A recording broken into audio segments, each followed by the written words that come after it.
Oi, gente, vamos conversar sobre a entrevista que a Átila Yamarino teve no Roda Viva de ontem. Você está na Nova Máquina do Tempo, eu sou André Teixeira Jacobina, tem links das nossas redes sociais no canal e nossas fontes no comentário fixado, né? E é bom ver uma pessoa tanto do campo da ciência como um comunicador de ciência daqui do YouTube, não é? Ter esse destaque no Roda Viva. Eu acho que é uma coisa muito legal e ele está no epicentro da questão porque a especialidade dele, embora biólogo, é justamente um pesquisador que investiga vírus e tudo mais. Então, obviamente, os conhecimentos dele, e ele tem tido uma atuação brilhante, entram no epicentro dessa nossa conversa. Antes de trazer os detalhes da entrevista, eu queria dizer que no vídeo anterior eu coloquei alguns dados e tem agora um outro estudo científico que traz alguns dados divergentes em relação aos dados da Universidade de Hong Kong. Então eu vou colocar esse outro link na descrição, vocês podem comparar. Isso é meio que esperado nesse momento, porque tem universidades diferentes realizando pesquisas e as informações vindo, então é meio que compreensível que a gente esteja ainda nesse momento de algumas informações cruzadas acontecendo, não é? E é difícil saber exatamente em quais delas a gente acreditar, né? Mas a gente tem que conhecer ambas e aí cada um faz, as pessoas vão fazendo as suas avaliações, não é? Bem, a conversa no Roda Viva começou tratando da questão da mídia estar sendo atacada, a ciência está sendo atacada e por governos autoritários, o obscurantismo rolando. E vocês sabem aqui no canal, uma das razões de ser do canal A Nova Máquina do Tempo é a defesa da ciência. O meu livro, meu primeiro livro, um romance de ficção científica que dá nome ao canal, ele é justamente um livro que defende a ciência e tudo mais. E o Átila reflete sobre o fato de que é tão importante agora, ficou tão evidente para as pessoas a importância fundamental do conhecimento científico e da mídia que faz uma seleção dos fatos, né, que tem uma responsabilidade um pouco maior e que não está divulgando, felizmente, a maior parte da mídia, felizmente, não está divulgando informações falsas, fake news sobre essa pandemia. E aí, de certa forma, embora ele seja um membro da mídia alternativa, eles dão uma cutucada no YouTube, porque no YouTube e em outros espaços tem muita gente divulgando notícias falsas. Mas é importante entender que justamente pessoas como Átila, como Pirula, como, enfim, Samuel Borelli, Henri Bugalho, eu, e tantos outros youtubers, tem o Carlito Neto do canal Historiador, a gente poderia ficar aqui o dia todo falando sobre isso. Alguns filósofos, outros, no caso do Pirula, biólogo, paleontólogo, né? No meu caso, historiador, doutor em saúde pública. Nós estamos tentando entrar no YouTube e nas redes sociais para justamente fazer frente a esse lado ruim dessas redes sociais que divulgam informações falsas. E eu acho que seria bom eles terem salientado que o Átila não está sozinho, né? Na mídia alternativa tem muitas outras pessoas fazendo divulgação científica, e não só fazendo divulgação científica, mas diariamente lutando contra o obscurantismo existente na nossa política, né, e na nossa vida cotidiana. E que esse obscurantismo está vindo justamente de uma determinada extrema-direita. É um obscurantismo que tem lado. Não é? Isso também eu acho que ficou faltando ser mais bem definido. Né? Não é nem mesmo a direita liberal, que eu tenho divergências programáticas, mas a direita liberal não abraçou no mundo inteiro esse obscurantismo, e a esquerda, seja social-democrata, seja libertária de esquerda, seja a maioria dos partidos de esquerda, não abraçaram esse obscurantismo também. Né? E isso não foi reforçado. Né? Depois ele falou sobre os 2 milhões de mortos estimados nos Estados Unidos, que é um número muito assustador, mas infelizmente é um número que pode vir a se materializar. Não é? A estimativa era se nada fosse feito. Obviamente que com as medidas que estão sendo tomadas, nós esperamos que o número seja significativamente menor. mas esse tipo de estudo que leva a números desse tipo, e no caso do Brasil, os números iniciais da Universidade de Oxford falavam em 500 mil, mas agora números mais recentes falam na possibilidade de até 1 milhão, mais de 1 milhão de mortos. Isso tem que chocar os governos a agirem, né, para tentar evitar que isso aconteça, né? Depois eles comentam sobre o fato de que a China pôde fazer o isolamento, né, e o Átila reforça isso várias vezes na entrevista, por ser um Estado autoritário. É verdade. Mas aí isso não significa que a gente deva almejar um Estado autoritário. E o próprio Átila disse que não seria desejável ter um Estado autoritário. Mas talvez seja necessário a gente trabalhar com a ideia de que talvez seja necessário não um Estado autoritário, um Estado radicalmente democrático. Porque um Estado mais democrático, que responde mais ao interesse da população, ele seria mais facilmente pressionado a proteger a população. Às vezes a demora para a proteção nos Estados democráticos não é porque eles são muito democráticos, é porque eles são democráticos na eleição de lideranças, mas essas lideranças têm muita autonomia para realizar as suas decisões e tem pouco poder real para fazer a população respeitar as decisões. Já um Estado mais radicalmente democrático, se a decisão viesse rapidamente da população, em poucos dias, você fizesse uma consulta popular e a população decidisse pela quarentena, você teria o argumento perfeito para poder tomar atitudes de quarentena mais duras, sem ser autoritário, mas respondendo a uma necessidade popular. Eu acho que isso também não foi explicitado, mas é uma das coisas que eu defendo. Por exemplo, um Estado muito mais democrático, se a população percebendo o risco dissesse majoritariamente, olha, nós temos que realizar uma quarentena muito forte, tem que reduzir drasticamente a mobilidade urbana, a sociedade tem que parar e tem que ter renda mínima universal rapidamente. Muitas medidas positivas poderiam ser tomadas muito mais rápido num Estado mais radicalmente democrático. Porque você teria consulta direta, a decisão, e você teria menos tempo de discussão. E perderia-se menos tempo, não é? Para combater uma ameaça como essa. Eu acho que isso é importante ser dito, né? E não foi dito na conversa, né? Depois eles comentam, o Átila lembra que só a Bielorrússia e Bolsonaro estão negando, mas no caso brasileiro, a negação do Bolsonaro tem um impacto menor, porque governadores e prefeitos estão ignorando Bolsonaro. E aí talvez ele fosse até irrelevante. Aí eu tenho um único momento, eu acho, que eu tenho uma pequena divergência com Átila.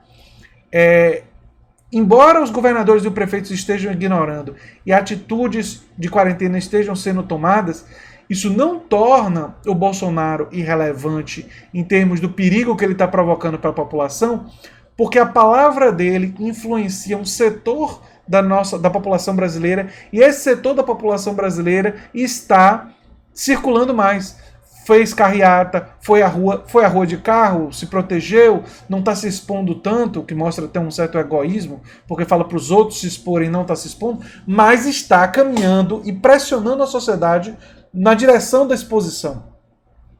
Então, a atitude de Bolsonaro, e a atitude de Bolsonaro, quando ela é escutada por pessoas mais humildes, faz com que elas saiam. Eu me lembro que logo depois que Bolsonaro disse que era uma gripinha e tudo mais, aqui no bairro eu comecei a ver um aumento de circulação de pessoas andando, eu comecei a ver um aumento de certos pontos de comércio voltando a funcionar. Ou seja, você teve pessoas, pequenos comerciantes, pessoas que dependem do trabalho para sobreviver, uma vez vendo o líder deles, né, que eles admiram, dando esse tipo de declaração, eles se sentiram autorizados. Bem, o líder está dizendo que não tem tanta coisa para se preocupar. Então pouco importa o que os governadores e o que os prefeitos estão fazendo, se as pessoas não escutarem os governadores e os prefeitos e escutarem Bolsonaro. Isso faz com que a atitude de Bolsonaro não seja nem um pouco irrelevante, mas seja assim uma atitude temerária que pode ter consequências desastrosas para a população brasileira, né? E eu acho que, enfim, isso não foi dito durante a conversa, né? Depois ele fala muito bem sobre a questão da disseminação e da transmissão nas favelas. E aí é uma observação realmente muito correta, que nós não temos modelos para saber como é que vai acontecer, mas dá para presumir que vai ser uma disseminação, a transmissão do vírus vai ser assim avassaladora nas favelas, porque muitas pessoas vivendo em espaços confinados muito próximos, né? Então vai ser muito difícil de manter o isolamento social nas comunidades mais pobres e, como quase sempre acontece, serão as comunidades mais atingidas e onde vai existir mais sofrimento por causa da pandemia, né? Sobre a vacina, ele repete o que todos os especialistas têm dito, e que, enfim, isso daí não vem dele, vem de estudos, né? Que a vacina, na melhor das hipóteses, está para 1 ano e meio, né? Ele lembra, e é uma lembrança muito útil e muito correta dele ter feito, que o vírus ele é 10 a 20 vezes mais letal do que a gripe, então às vezes as pessoas ficam comparando com a gripe, minimizando. Isso é um absurdo, né? Ele lembra uma outra coisa muito importante, que eu acho que eu não falei em vídeo nenhum, e é importante dizer, que quem está testando hoje está produzindo os próprios reagentes, né? E a falta de investimento na ciência faz com que o Brasil e outros países tenham que importar. Então isso não só vai ter um custo maior, como vai dificultar que a gente faça o que a Coreia do Sul fez. Praticamente impossível a gente fazer o que a Coreia do Sul fez. Então não está no nosso horizonte ter uma estratégia como a da Coreia do Sul, porque nós não temos como fazer isso. Não temos os reagentes, não temos produção científica, temos até pessoal. Ele lembra muito bem isso. Nós temos pessoal capacitado, falta o investimento na ciência, né? Ele até lembrou de um aluno de doutorado conhecido dele que ficou sem bolsa, né? Eu fiquei sem bolsa apenas acho que no último ano meu do doutorado, né? Eu tive bolsa a maior parte do tempo, mas quando eu estava ficando sem bolsa, já era na época que as bolsas estavam todas sendo cortadas, né? E a geração que veio depois do meu doutorado, né? Quando eu terminei o doutorado, a geração que veio depois de mim, muitas pessoas já ficaram sem bolsa. E parece que a geração a onda de alunos que veio depois, que veio mais recentemente, parece que o número de bolsas simplesmente despencou, né? E eu costumo dizer agora para alunos de pós-graduação, quando eles me perguntam sobre projetos, sobre alguma coisa assim, eu digo, não conte com a bolsa. É meio triste, mas enfim, é o que eu preciso dizer para eles, né? Não conte com a bolsa. Ele fala sobre uma nova economia, e aí ele bota uma coisa assim, um olhar mais otimista, né? Que ela pode ser uma economia mais unida, que leva mais em conta o outro, porque você percebe que a vida do outro tem a ver com sua vida, e que nós somos tão fortes quanto o laço mais fraco. Então, se as pessoas ficarem expostas, isso vai ter um prejuízo a você, isso talvez leve as pessoas a ter consideração com o outro. É possível também que as pessoas se isolem mais em suas tribos, e não queiram se misturar tanto, porque tem um medo do contato social frequente, com receio de que isso vai gerar prejuízos para a sua saúde, né? Então, é difícil prever o ser humano exatamente como é que ele vai reagir.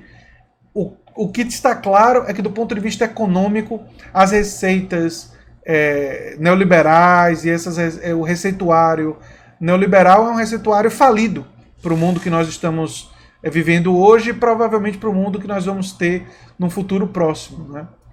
E nós vamos precisar de um receituário mais humanizado, um projeto econômico que vai ter coisas como renda básica de cidadania. Nós vamos ter que discutir isso.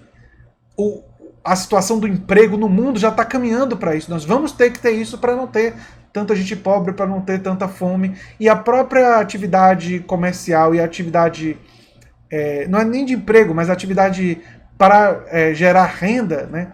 Nós vamos ter uma diversidade muito grande no futuro, porque muitas formas das pessoas sobreviverem vão sair dessa linha tradicional, dos empregos tradicionais, né? Isso vai mudar muito no mundo nos próximos 20 anos, né? É difícil falar num lado bom, né? Mas uma das poucas coisas boas que essa pandemia produziu é que aqueles que se mantêm negando a ciência estão caindo no ostracismo, e que já iam ocupar um lugar na história absurdamente descartável, e agora estão indo para o lixo total da história, né? Então, Olavo de Carvalho, o resto da sua trupe e outras pessoas desse tipo estão realmente sendo, se não fisicamente destruídos pela pandemia, ideologicamente completamente destruídos, né? A relevância deles, que já não era, que já não era uma relevância do ponto de vista objetivo, era apenas política, né? Influência nas pessoas, mas ela felizmente tende a cair. O que é lamentável é que parte das pessoas, mesmo diante de todas as evidências, vão se manter próximas dessas pessoas, porque o projeto delas é um projeto ideológico baseado no medo, baseado na irracionalidade. E quando você baseia o seu projeto ideológico no medo e na irracionalidade, ciência, evidências e até mesmo evidências dramáticas próximas nem sempre são capazes de desconstruir, né?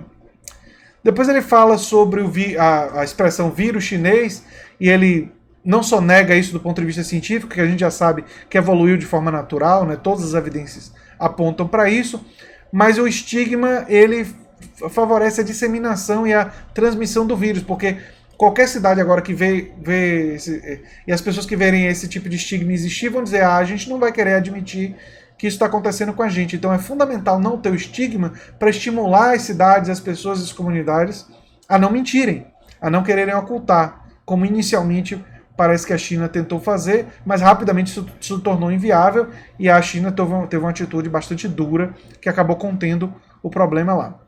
Depois ele traz algumas informações sobre ganhos com um antiviral, que é anti-HIV, que reduz o tempo em UTI, mas não cura.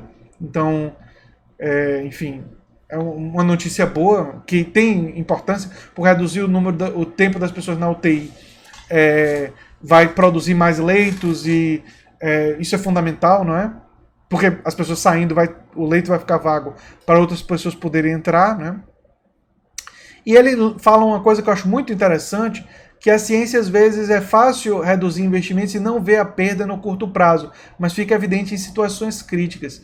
Também tem um outro fator, assim, quando você reduz o investimento em ciência, você acaba não vendo no curto prazo, mas você perde a capacidade do país não só de lidar com crises como essa, mas você perde a capacidade de inovar, você perde a capacidade de ser competitivo em áreas de alta incorporação tecnológica, você perde a capacidade de mobilizar as forças da ciência para melhorar a sociedade.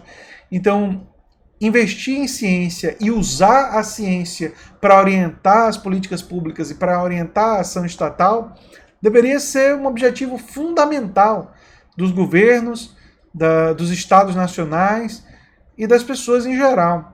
Lamentavelmente, nós vivemos numa época em que, como a ciência contraria a ideologia de determinadas pessoas, como a ciência mostra soluções e caminhos que determinados grupos políticos são hostis, a própria ciência acaba sendo combatida e a tragédia humana é realmente terrível, né?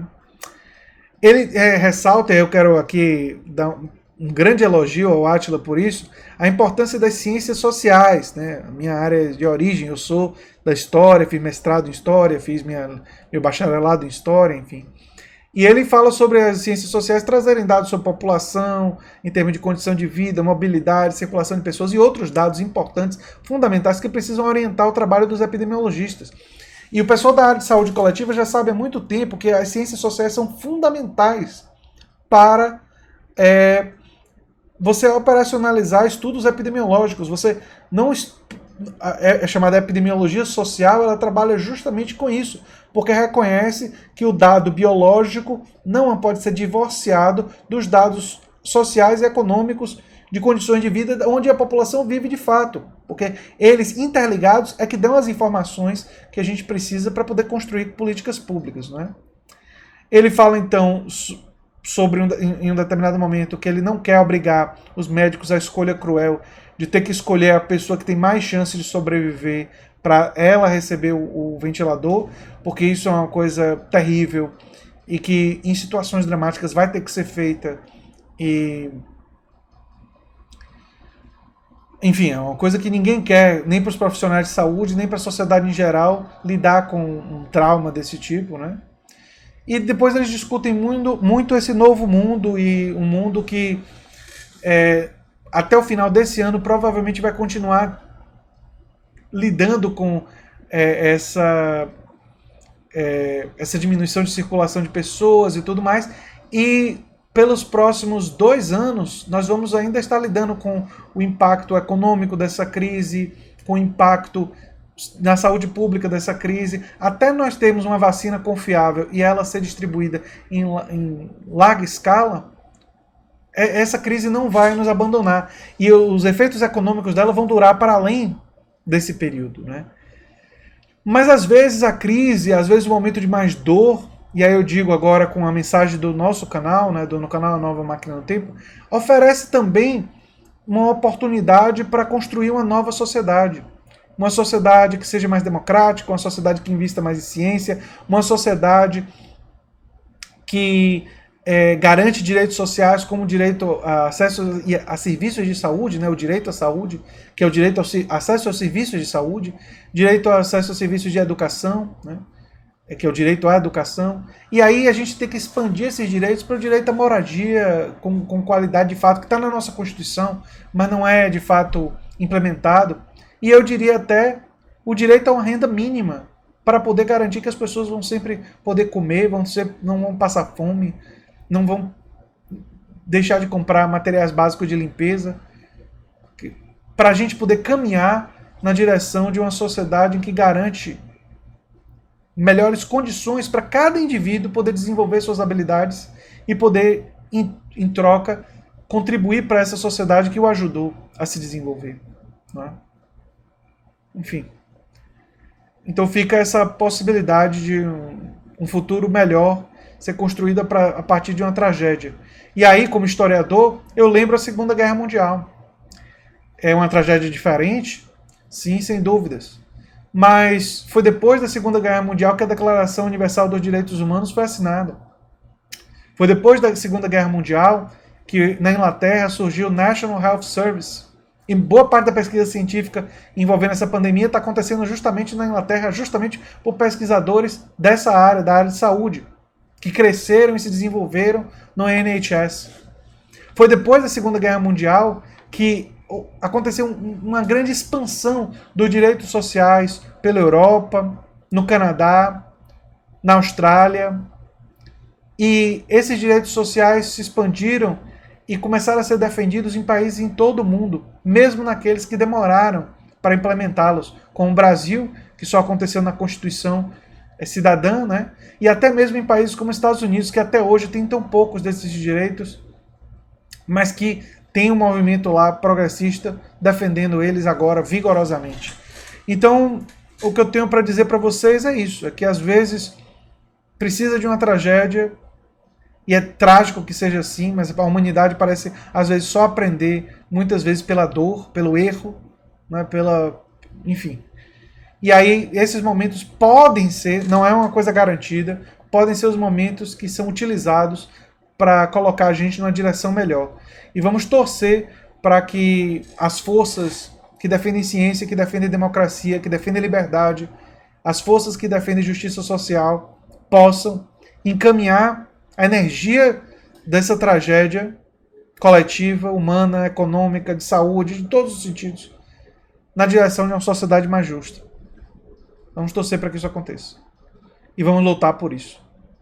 Essa é a mensagem do vídeo de hoje. E eu quero agradecer ao Átila pela entrevista e o pessoal da Roda Viva, porque eu acho que essa é a mensagem mais importante que fica dessa conversa e que eu extraí do diálogo deles lá no Roda Viva.